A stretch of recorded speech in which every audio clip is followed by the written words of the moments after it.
buenas tardes. Estamos en una emisión más de tu programa Psicoterapia Transpersonal, un nuevo paradigma en tu vida. Buenas tardes, doctor. ¿Cómo se encuentra el día de hoy?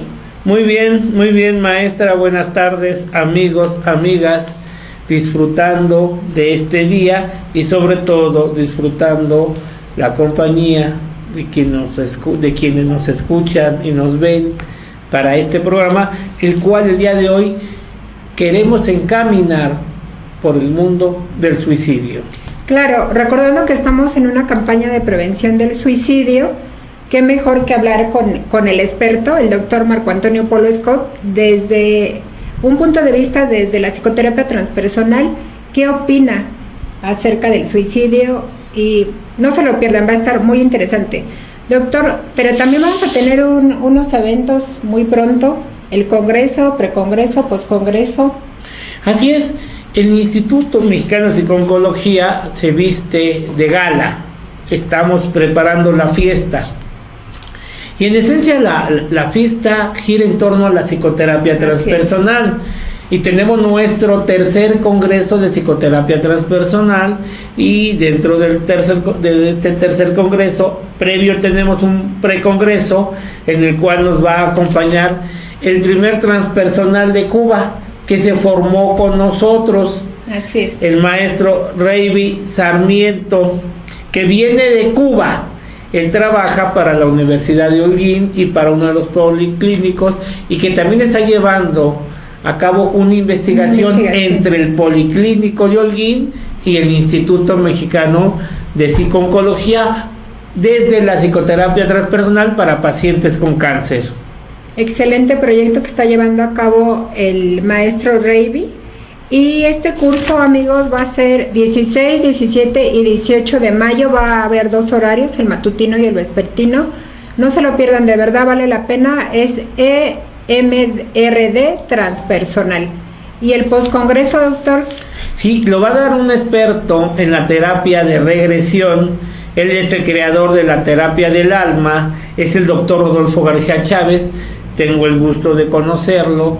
Yo tuve la oportunidad de asesorar su tesis doctoral y es una persona más que seria y es un experto en el área. El título, Regresiones a vidas pasadas, y que es un tema muy polémico y que nosotros en psicoterapia transpersonal comentamos: con las creencias del paciente basta. Y obviamente, así como hay personas que les cuesta trabajo considerar otras vidas previas o posteriores, hay muchas más que están de acuerdo, y es una buena herramienta para el trabajo psicoterapéutico. Quiero decirle que del EMRD es de las técnicas más usadas en Estados Unidos, en Canadá y en Europa. Es una técnica muy dirigida al trabajo con pacientes en trauma, y sus resultados son excelentísimos al corto tiempo, porque la mayoría de personas que aplican esta corriente trabajan en aseguranzas, y quien paga no es el paciente, paga la aseguranza, porque el paciente lo que paga es su seguro. Doctor, ¿y qué nos puede comentar del congreso, sobre todo de su participación? Bueno, me toca participar en varias ocasiones. Me toca dar la conferencia magistral de apertura y voy a tocar los fundamentos de la psicoterapia transpersonal desde los 5 postulados que nos rigen y que mucho nos sustentan para el trabajo psicoterapéutico. Eso sería el viernes 19. Viernes 19. El día 20 voy a casos clínicos, y posterior a casos clínicos voy a trabajar un tema que se llama la psicoterapia transpersonal y los seres del astral, que también es un tema candente, muy polémico para algunos, y voy a presentar algunas de las evidencias que a través de los años he encontrado con mis pacientes, esperando les pueda ser más que agradable esta presentación. Y finalmente el domingo me dejaron solito, yo voy todo el domingo y quiero que trabajemos de los conflictos de pareja desde la psicoterapia transpersonal en un taller que va de 9 de la mañana a 1 de la tarde. ¿Qué pueden esperar las personas de este taller, doctor? Bueno, aquellas personas que acudan sobre todo respuestas a muchas de las preguntas que se generan como consecuencia de la interrelación con la pareja. ¿Cómo escojo una pareja? ¿Qué hace que se sostenga o que se rompa? ¿Qué tanto han influido mis padres, los padres de mis padres en mis elecciones de pareja? ¿Qué tanto influye los mandatos sociales, la sociedad, la moda, la cultura? Cosas que de pronto no lo tenemos consciente y que es muy importante hacerlo consciente. Así es, pareciera que escogemos una pareja porque me enamoré perdidamente de ella a través de que le vi los ojos, hicimos un clip y a partir de ese clip pues vino toda esa derrama de amor. Bueno, en psicoterapia transpersonal tenemos una explicación y esa explicación se las vamos a dar por medio de ejercicios vivenciales transpersonales y que seguramente les va a ser de mucha utilidad para conocer qué es lo que nos liga afectivamente a otras personas. A veces, aunque ya no haya ese afecto o ese afecto haya disminuido drásticamente o se haya incrementado.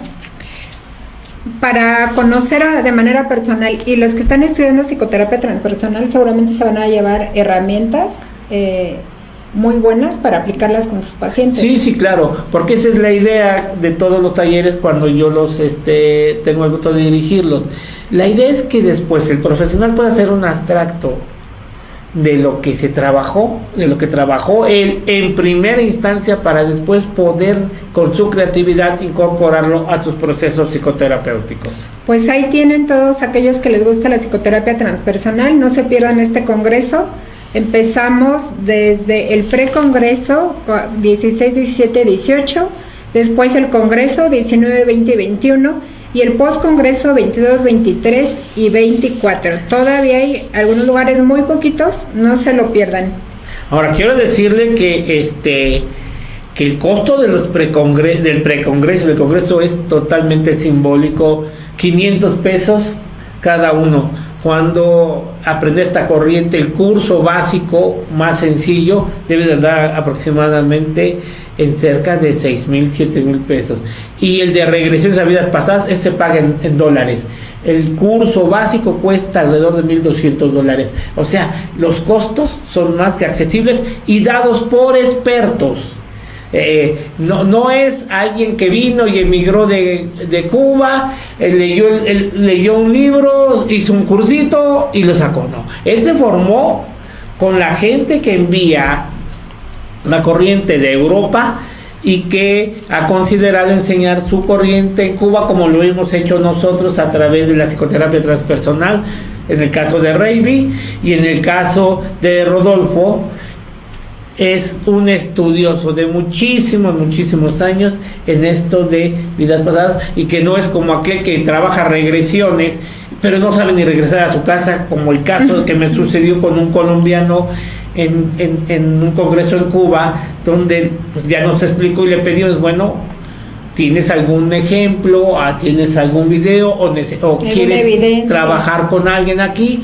Y él dijo, no, es que yo todo esto que estoy enseñando es porque uno que vive allá en mi pueblo es el que lo sabe hacer. Y nos quedamos sorprendidos, y ya ve cómo somos los mexicanos de dicharacheros. Recuerdo que el doctor Rafael Guevara me dijo, Marco, vámonos de aquí, no sabe ni regresar a su casa. Sí, y efectivamente. Recuerdo esa anécdota ya hace varios años que nos la platicaba, doctor. Pues bien, doctor, también hay algo más que tenemos que comentar, sin duda. Estamos a punto de cumplir 1 año, solo es cuestión de unos días, unas horas, para que Radio Info cumpla 1 año. Pues es de mucho gusto.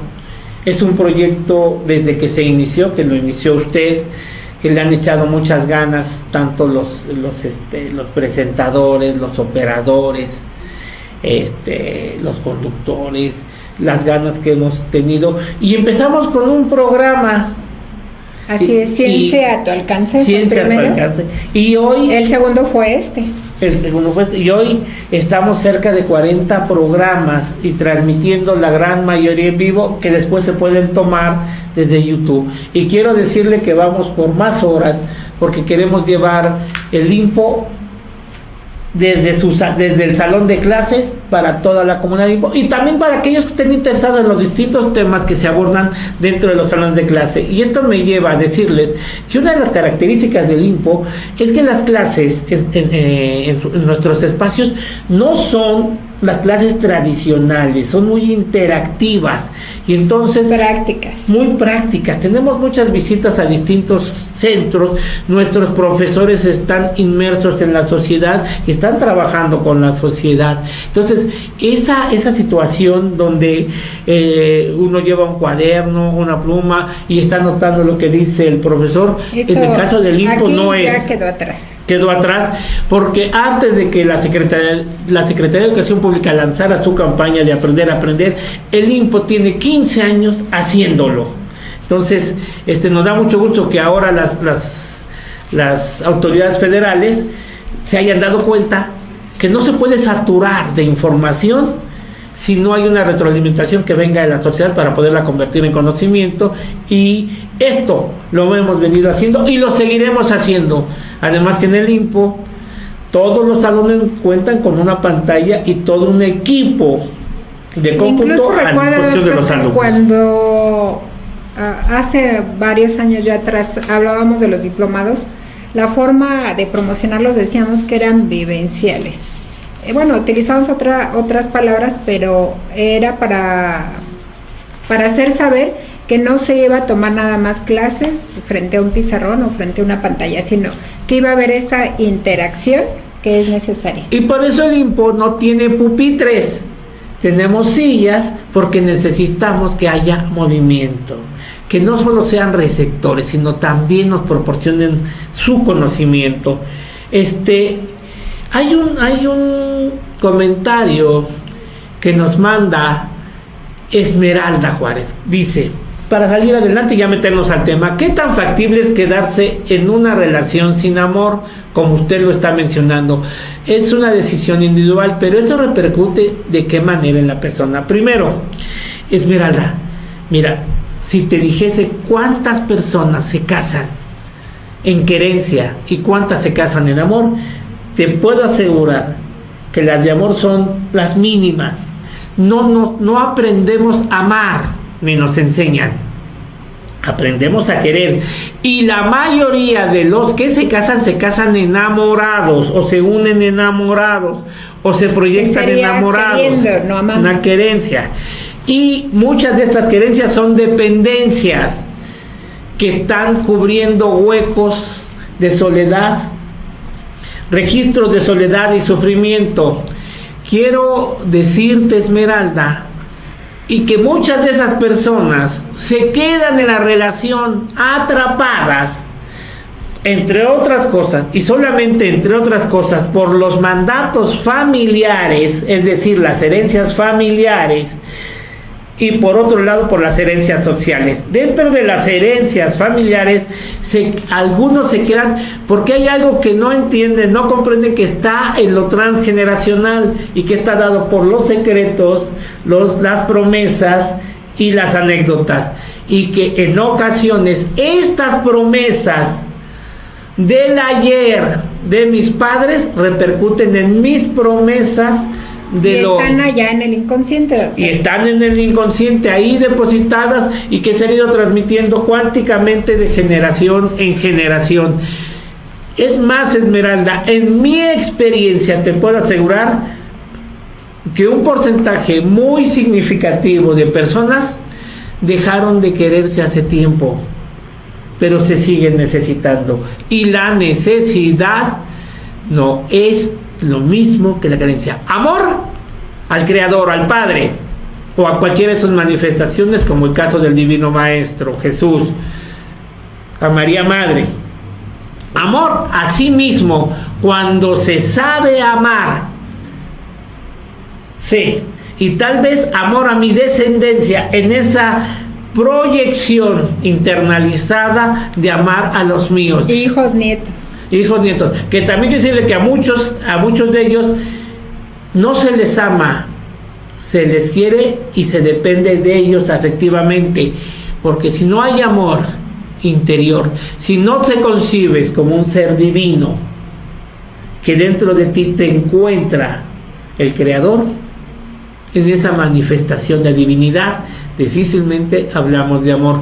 Al mismo tiempo, Jesús López Méndez me manda a saludar, me dice saludos al coach Polo, saludos brother, síguele dando duro al ejercicio y a este hermoso y maravilloso deporte que es el fútbol americano, sobre todo aquellos que participan en el Instituto Politécnico Nacional defendiendo los colores del guinda y blanco, o en su caso de nuestros semilleros, como es el caso de las águilas blancas. Yo leo ese, doctor. Toño Moreno, que yo leí ese, Toño Moreno lo manda a saludar. Dice, saludos al doctor Polo, maestro y amigo desde Pachuca, Hidalgo. Bueno, y los que han seguido los programas saben que Toño Moreno es de mis super brother, que desde chamacos jugamos ahí, me parece que una juvenil y una intermedia o dos, pero Toño Moreno es de los mejores jugadores de fútbol americano de todos los tiempos. Él está dentro de esos 300 mejores jugadores que ha dado el fútbol americano, un excelente profesional, y hoy encaminado en el área de la tanatología y trabajando arduamente para abrir brecha allá en Hidalgo con su institución, y que ha seguido los pasos del IMPO, porque su institución es una institución hermana con nosotros. Pues un saludo también a todos los estudiantes de Pachuca, Hidalgo. Así es. Así es. Doctor, pues ya nos tenemos que ir al primer corte, pero les recuerdo el tema de hoy: suicidio desde la psicoterapia transpersonal. En un momento regresamos.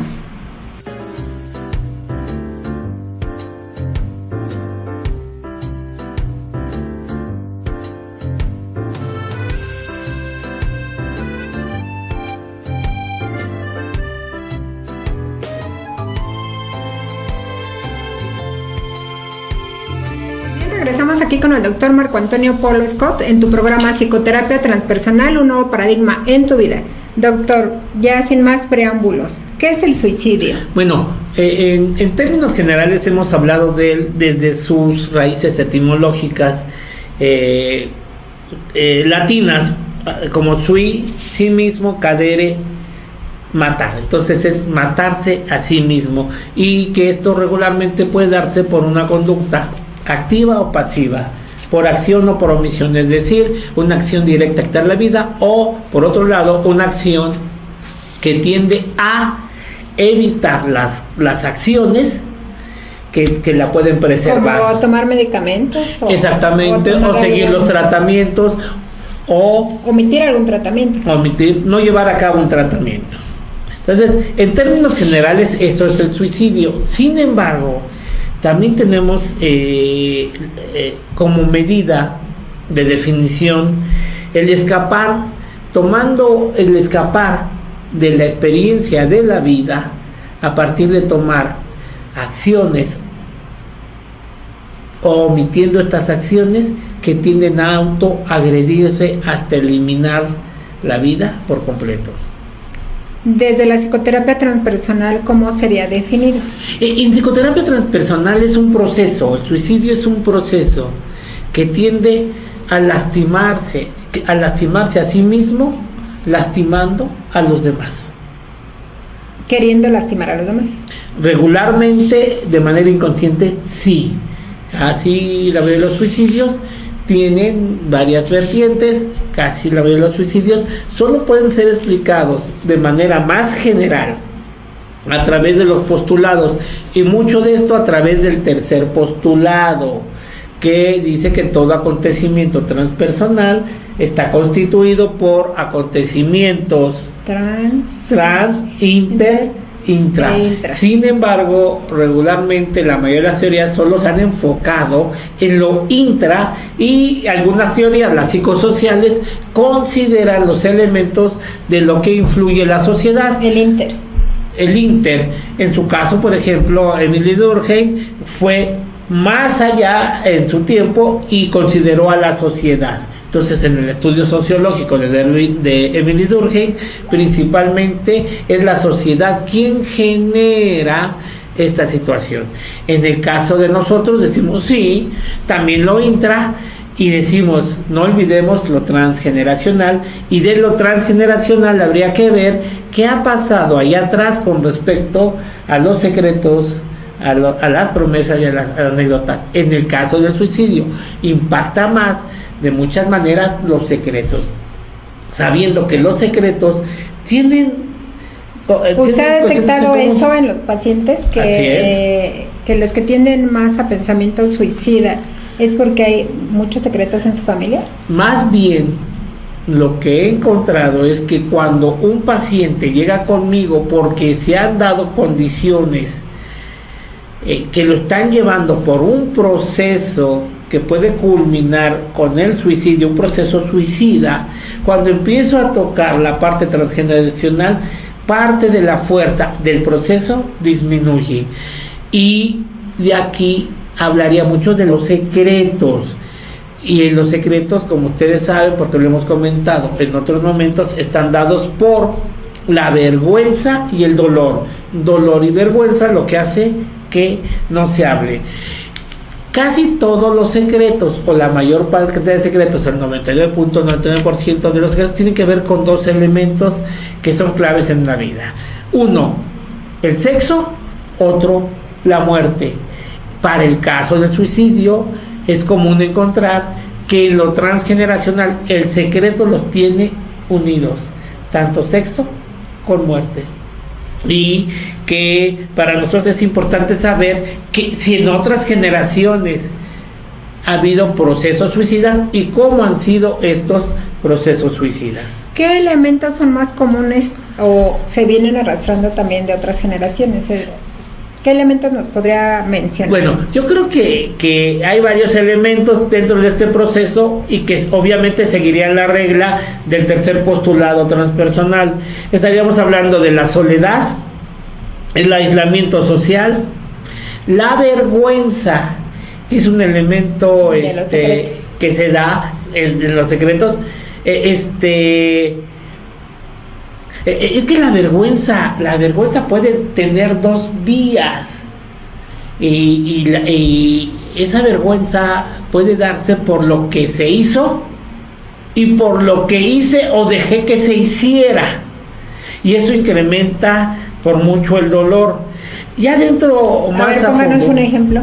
Sí, paciente que me decía: cuando yo era niña, uno de mis tíos abusó sexualmente de mí. Entonces ella me decía, es que mi tío,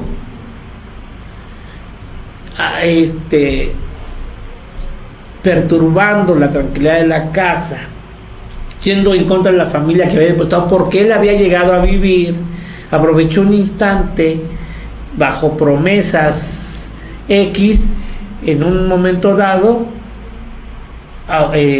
tiene un acto coital conmigo.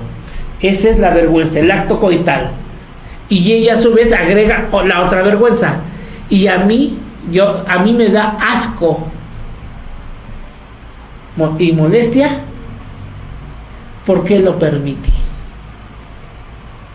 Que sería como una culpa. Se va transformando en culpa porque estamos hablando de los elementos como si fueran aislados. No, los elementos siempre están incorporados. No hay se van sumando, pero además vienen las otras emociones que le dan fuerza, como la tristeza, como el enojo, como la culpa. Ya mencionamos la soledad, la vergüenza, y también tenemos la desesperanza para el caso del suicidio, porque es una forma como de ir subiendo de niveles.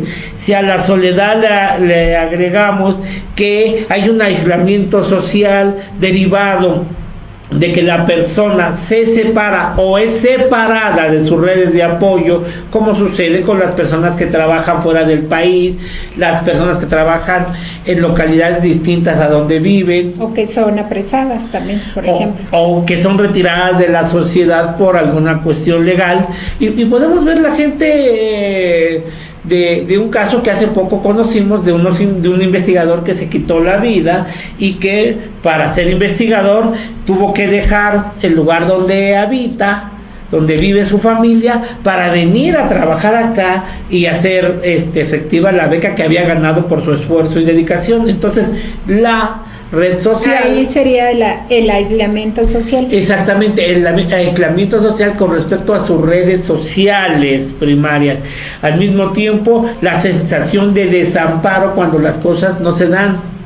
Y quiero decirle que una de las broncas que más se produce, siguiendo el caso del investigador y de muchas personas más, cuando deciden quitarse la vida, tiene que ver con que a veces establecemos metas, y esas metas en ocasiones están muy por encima de lo que en términos generales se puede conseguir. Entonces, entre más encima o más por arriba estén las metas, entonces es más factible que no se cumplan.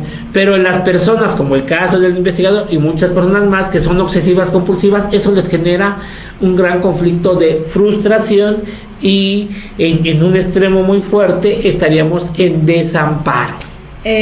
Para poner un ejemplo, es decir, si se ponen metas de voy a hacer esta investigación, voy a viajar, voy a tener dinero, voy a tener una familia, y de pronto no lo cumplen, entonces eso entra como la desesperanza en ellos. Como posibilidad, porque cada caso, que es algo muy importante en psicoterapia transpersonal, debe de ser analizado de manera individual. Claro. Ahorita estoy hablando de las generalidades, pero estoy seguro que en el momento que tengo un paciente, esas generalidades desaparecen cuando ya estamos en la intervención terapéutica. Por ejemplo, Lula González nos dice: en las culturas donde el suicidio es considerado un honor, ¿qué pasa con la carga transgeneracional? ¿Sucede como en los secretos? Sí, Lula, nada más que en aquellas culturas donde el suicidio es considerado un honor, y me voy a ir específicamente a la cultura japonesa, no se suicidan por honor, se suicidan para salvaguardar la vergüenza, para lavar la vergüenza. El suicidio como tal, en mi mente ahora no viene una cultura que lo tenga dado como tal. Lo que sí sé que sucede con el suicidio es que en estas culturas, claro, lo peor que puede suceder es la vergüenza. Entonces, no hay un honor en eso. O sea, lo que hay es evitar una vergüenza mayor, un deshonor mayor, como consecuencia de que hubo un acto que no se dio y que como tal trae consigo la necesidad de suicidarse. Entonces, ¿qué le parece si le preguntamos a Lula si nos da mayor información a qué cultura se refiere? Ok, yo creo que sería muy importante que Lula nos pudiera transmitir qué cultura, y en base a eso podemos opinar. Hay otras culturas en las cuales el suicidio se considera válido, pero por inutilidad y en favor de la sociedad. Yo ya no puedo seguir con la sociedad, sobre todo en esas sociedades en movimiento, y para no estorbar y digamos, no generar una carga. Ya soy anciano, ya estoy muy enfermo, me falta algún miembro, y entonces se da este caso. Se da este caso donde entonces es no ser un estorbo, y entonces se considera no como un honor, sino como un acto heroico, salvaguardar la permanencia y subsistencia del grupo social. Por cierto, hay un libro muy bonito, es una especie de narrativa tipo novela, que se llama Las dos ancianas. Ahí se puede revisar cómo en el caso de los pobladores de Alaska esto se puede cumplir, pero también se da en Siberia y en algún tiempo ejemplo que China, nos está poniendo, sí, de se quitan la vida para que los demás sigan adelante. Exactamente. En el caso de Japón, la forma en que lo vemos en Occidente es el honor. No, la forma en que se ve en Oriente es la vergüenza. ¿De qué tipo de familia sería yo si permito que mi vergüenza recaiga en mis hijos? Que es muy parecido en ese sentido de las dos ancianas, donde es la subsistencia del sistema, nada más que allá es toda la sociedad, en las dos ancianas, y con los japoneses es el sistema familiar. Venir de alguien de honor es algo válido, importante y que da muchos beneficios a sus miembros, sin olvidar que el único honor del que se puede hablar es el conseguido por uno mismo, en la cultura japonesa. Doctor, pues ya nos tenemos que ir al segundo corte de este programa. ¿Qué le parece si regresando nos dice qué tanto influye la familia y la sociedad sobre el proceso suicida? Y terminemos los elementos del suicidio. Claro, en un momento continuamos con ustedes, por supuesto, con el doctor Marco Antonio Polo Scott en tu programa Psicoterapia Transpersonal.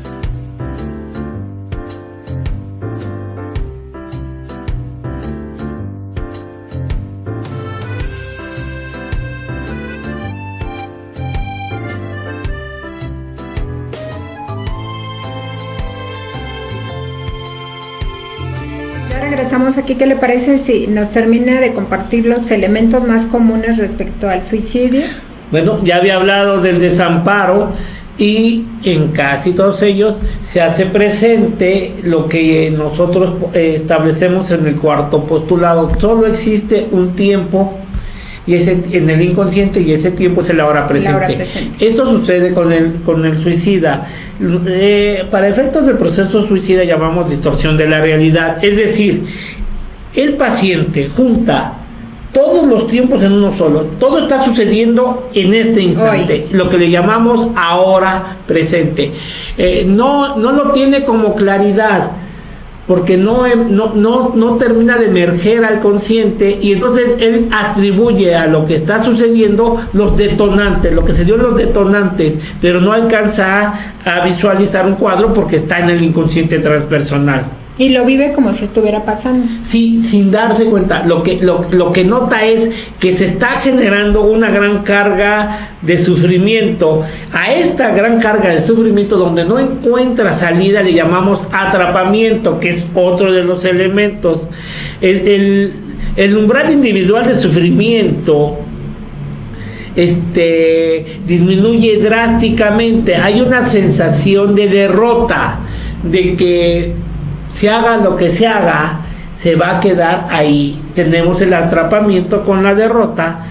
Esto trae consigo, y se van sumando elementos. Sumando uno tras otro. Por eso es que es un proceso, y que para eso es muy importante poderles decir que no nada más es un fragmento de cosas que se dieron. No, por eso estamos hablando e incorporando los postulados, como el caso del tercero y cuarto postulado, recordando que el acto suicida finalmente dentro del proceso es el disparo, es el síntoma, y esto nos lleva al segundo postulado, al primer postulado. Lo que se conecta junto se dispara junto. Todo esto se conecta, pero en tres niveles: lo transgeneracional, lo intergeneracional, lo intrageneracional. Pero al mismo tiempo el proceso suicida va afectando paulatinamente a los núcleos sociales, empezando por la familia.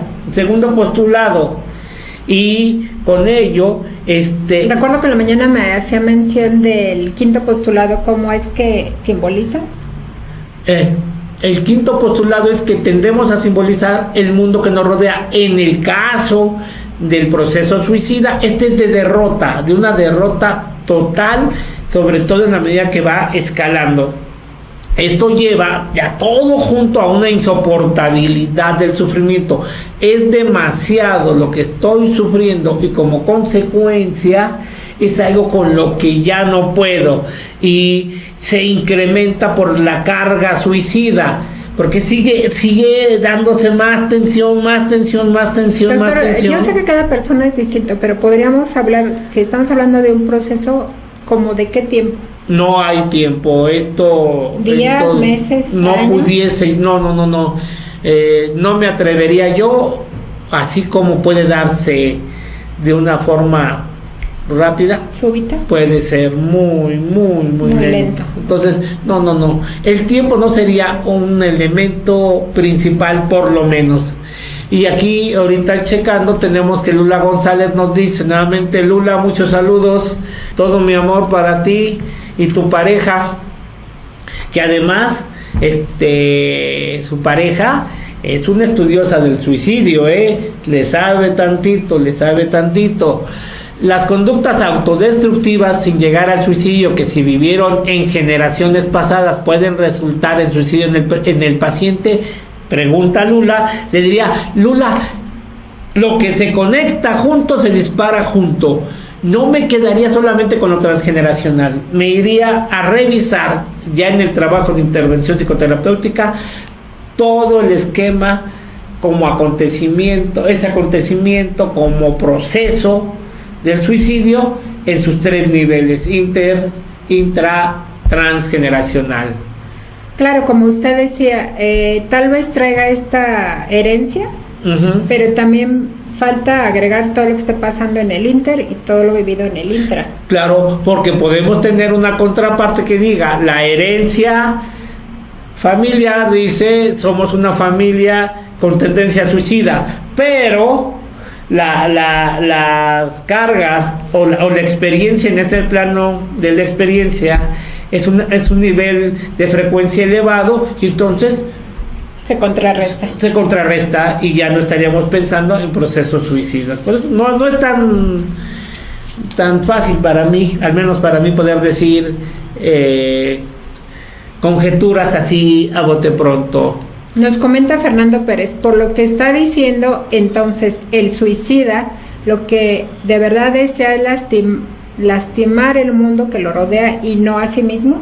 No, yo pensaría que la persona que está dentro del proceso suicida lo que busca es no sufrir. Claro. Sin embargo, dentro de los mensajes que logramos encontrar cuando hacemos las autopsias psicológicas, sobre todo estas autopsias psicológicas, encontramos que hay un mensaje y uno o muchos destinatarios o varios mensajes, indistintamente por segundo postulado.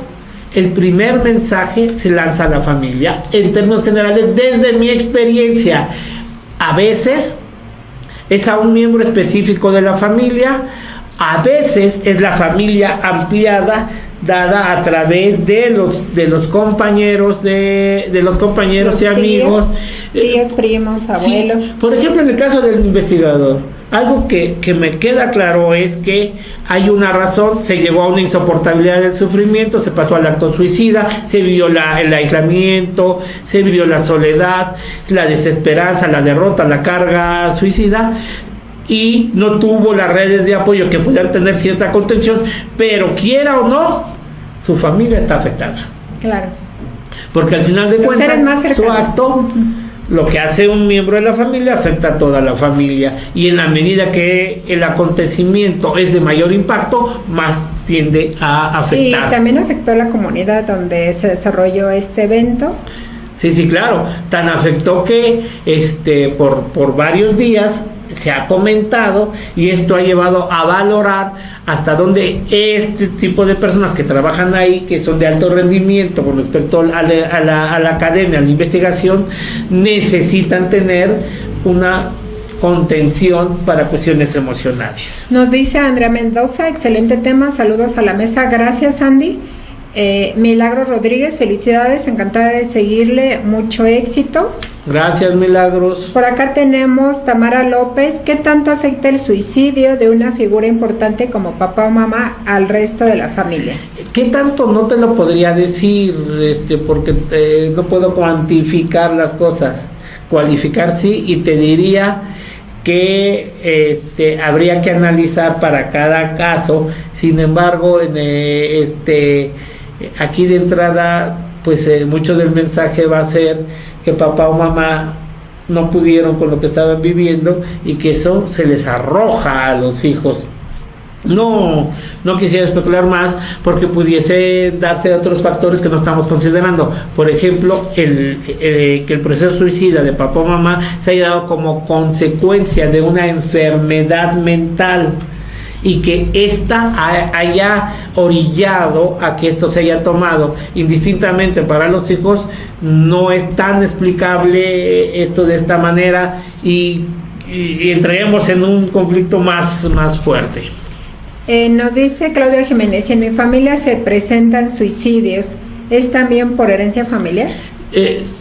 Todo acontecimiento transpersonal tiene una carga transgeneracional, intergeneracional, intrageneracional. ¿De qué peso es las cargas del pasado a través de la transmisión cuántica? Cada caso será para revisar. Claro. Doctor, díganos, ¿qué tiene que ver la sociedad y la familia? Mucho, porque así como la sociedad y la familia pueden prevenir y pueden ser esas redes de apoyo que impiden que una persona, a pesar de lo que está pasando en su vida, opte por otro tipo de conductas, a pesar de que estén dentro del proceso suicida, hacia el final digan, yo encuentro en esto una forma de aliviar la carga suicida, la derrota, el atrapamiento. Esto puede darse, así como hay familias y hay sociedades que tienden a incrementar para algunas personas el entrar. Pueden ser redes de apoyo, pero también puede ser lo que los orille a cargas suicidas, ¿sí? En la medida de que la familia es más rígida y esta rigidez lleve consigo aspectos de sufrimiento, de doble moral, de desesperanza, de desconfirmación, de aislamiento. O sea, en la medida que la familia tenga un funcionamiento de rigidez más marcado y esta familia tenga estándares de metas elevadas, alguien de la familia puede no tenerlas tan claras y entonces verse obligado a querer cumplir algo que para él está lejano, como aquellos casos de los padres cuando llegan a decir, tu hijo, tu hermano médico, tu hermana ingeniero, tu otro hermano arquitecto, así, y tú. Y tú no has estudiado. Tú no has estudiado. Entonces, nos dice Sandra Velasco, ¿el suicidio en niños es aprendido por imitación? ¿O cómo se crea la idea suicida a esa edad? Mira, como estamos hablando del suicidio en niños, en términos generales puedo comentar que a partir aproximadamente de los 10 años, uno más menos, se puede considerar suicidio. Antes habría que tomar en consideración de cuando el menor ya tenía consolidada la idea de muerte. Si la idea de muerte no se ha establecido en el consciente, entonces pondría mis asegúnes con respecto al suicidio. Este término de suicidio por imitación tomó cierta relevancia en un tiempo, sobre todo posterior a la muerte por ahorcamiento de Saddam Hussein, y se dijo que varios suicidios tenían que ver con eso. No lo explica. Entonces, el suicidarse por imitación solo se puede considerar si ya se tiene claridad con respecto a lo que es conscientemente la muerte y su irreversibilidad. O sea, en un niño de 2, 3 años no podríamos decir eso, tal vez uno de 11. Tal vez uno de 11, como usted sabe, usted es tanatóloga. Antes, yo no sé si es suicidio por juego, y si es por juego, no hay intención. Y entonces no cumpliría los criterios por definición de suicidio, y entonces cada caso tendría que ser analizado de una manera separada para poder determinar qué tanto hay de suicidio y qué tanto hay de un juego donde participó un niño para el cual no tuvo una supervisión adecuada, porque casi siempre estos juegos de suicidio en niños tienen que ver con actos que necesitaban cierta elaboración. y que no fueron supervisados, como el caso del niño que quiere volar, pero que él trae una alteración mental que no fue registrada antes, y si fue registrada no se le puso la atención adecuada. Se cree Superman, se avienta del primer piso y se da cuenta que no vuela, pero él estaba jugando. Exactamente, o en su idea, en su mente, había cierta inclinación a que tenía la facultad de volar. Doctor, pues nuevamente Lula González, muchas gracias por estar al pendiente de este programa, y nos dice, ¿existe una responsabilidad legal para el terapeuta si el paciente se suicida a pesar de la intervención psicoterapéutica? Legalmente es muy poco factible, en el debe, en la realidad no conozco un suicidio, un terapeuta que haya sido demandado por suicidio, no conozco, y conozco varios terapeutas que me han comentado que han atendido a pacientes en proceso suicida y que algunos se les han suicidado.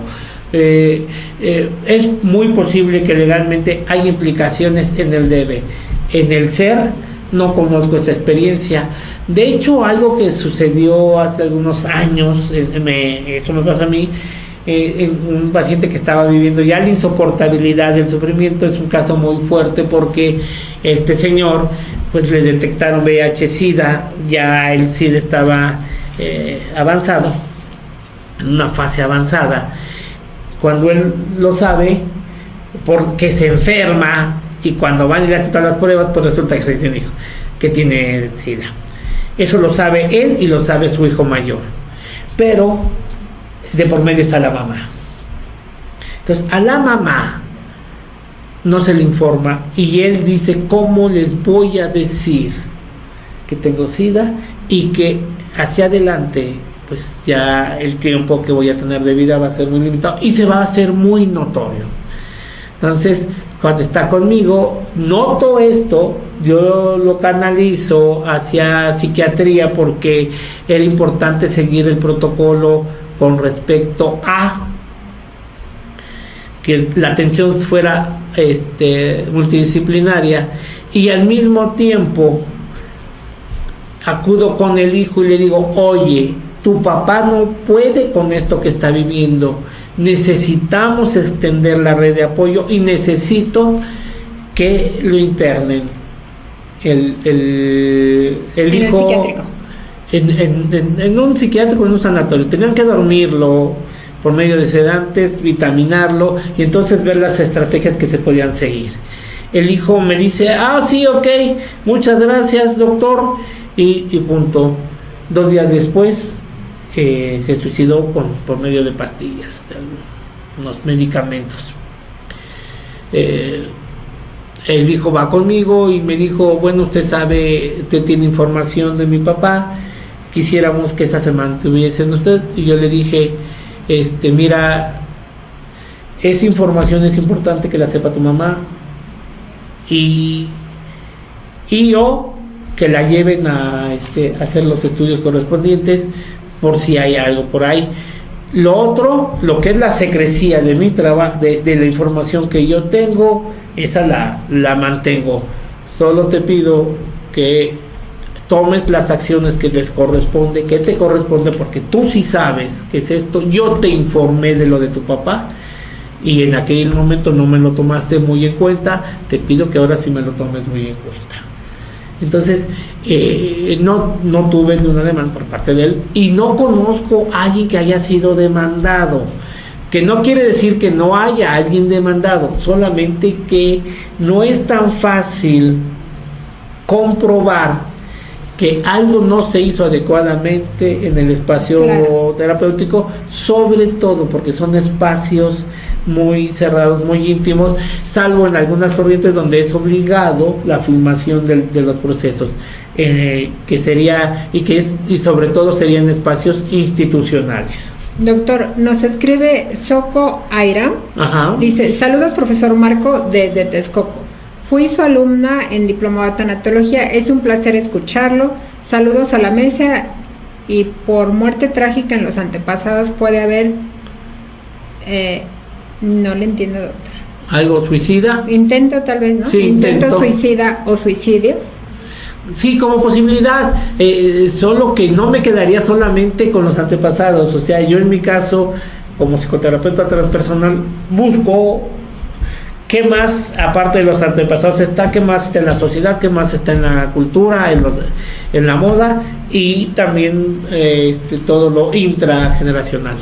Rodríguez Pérez Avendaño, doctor Polo, si un paciente se suicida mientras están en tratamiento terapéutico, ¿qué medidas puede tomar el terapeuta? Pues prepararse más en serio. Yo pensaría que hay cosas que no vio, y o tal vez era un terapeuta pero no tenía conocimiento suficiente para suicidio. Y el suicidio,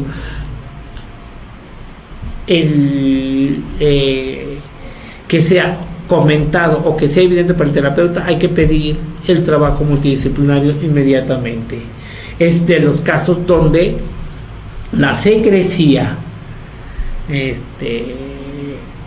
terapéutica pierde, o sea, es permitido, éticamente es más que permitido. Si después de ahí se entra un dilema ético, no lo sé. En mi caso, cuando encuentro un paciente, inmediatamente digo, necesito que tu familia o alguien de tu familia sepa lo que está sucediendo y lo pueda transmitir. Pero en tanto sucede esto lo necesito ahora. Y la mayoría de las veces hablo con la persona, con el familiar de frente o por teléfono delante del paciente, para que escuche lo que estoy diciendo. Ok, doctor. ¿Algunos puntos en común que nos pueda mencionar acerca del suicidio? Bueno, hay varios puntos que se comparten dentro de esta experiencia. Lo primero es que el proceso suicida tiene como objetivo buscar una solución ¿a qué? A lo que estoy viviendo, una solución al dolor, al sufrimiento, a la insoportabilidad del sufrimiento, a la insoportabilidad del dolor que se está viviendo.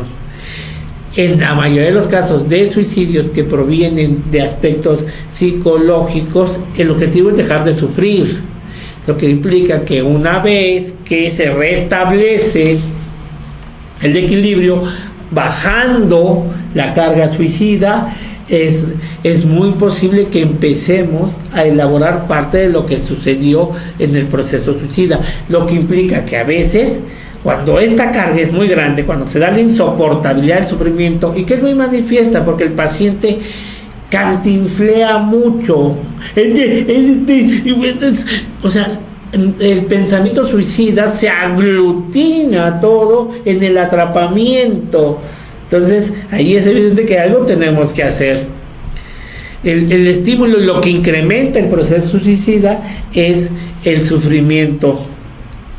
Existen varios factores paralelos que generan estrés a esta carga de sufrimiento, y entonces estos hacen que se incremente las emociones, así como la tristeza, el enojo, están muy ligadas a la desesperanza y desamparo.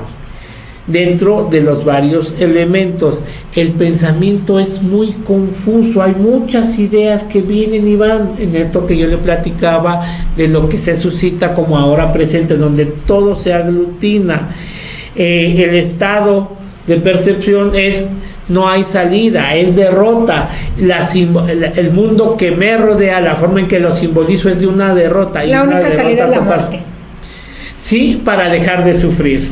O sea, no es la búsqueda de la muerte por la muerte, es la búsqueda de la muerte para dejar de sufrir.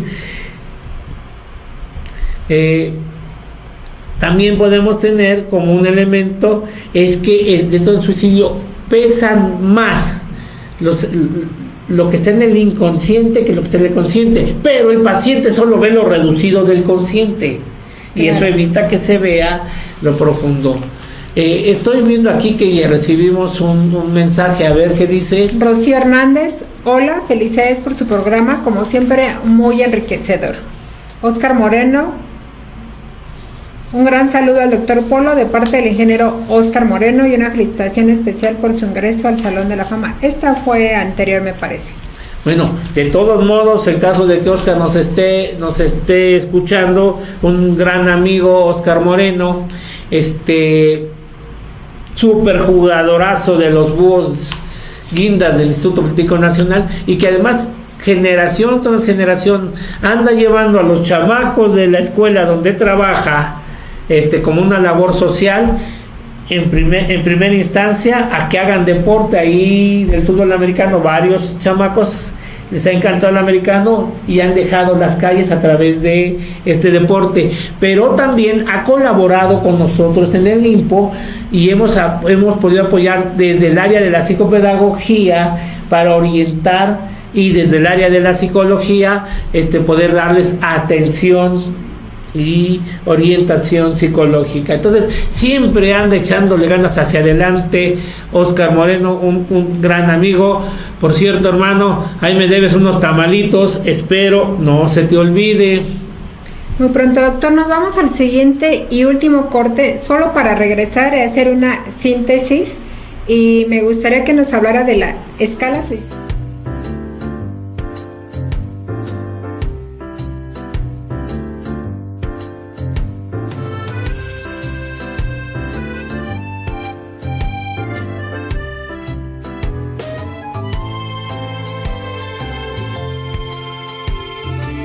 Pues regresamos aquí con el doctor Marco Antonio Polo Scott, quedando pendiente muchísimos conceptos, mitos, algunos conceptos erróneos. Tenemos que hablar también de algunos principios y por supuesto de la escala suicida Polo Scott. El tiempo nos ha ganado, doctor. Algo que le quiera decir a los que nos están viendo, y dejamos pendiente todas las preguntas que están ahí en la pantalla, otras que ya me pasaron, para la próxima, porque son muy pocos minutos los que nos quedan. Y solamente decirles que dentro del programa estuve hablando de generalidades. Ya a la hora de hacer la intervención psicoterapéutica transpersonal hay que enfocarnos a que cada paciente es un ser individual, y que dentro de esa individualidad algunos elementos se pueden tomar en cuenta en lo general, pero que cada quien debe de ser atendido desde la frecuencia donde se encuentra y desde su experiencia en este plano de la existencia, en términos generales. Y me comprometo que la siguiente semana iniciemos retomando este tema inmediatamente. Claro, y recuerden que estamos en la campaña de prevención del suicidio. Mañana tenemos una conferencia más, aspectos primordiales del suicidio, con la maestra Angelia Belauzarán, de 9 a 9:45 en el auditorio. Es entrada libre, no te lo pierdas. También va a haber algunos en vivo, y por supuesto este tema es muy extenso, y con los conocimientos del doctor tendría que llevarse mucho más de un programa. Doctor, muchas gracias. Muchas gracias, maestra, y nos vemos la próxima semana si Dios así lo decide. Hasta pronto.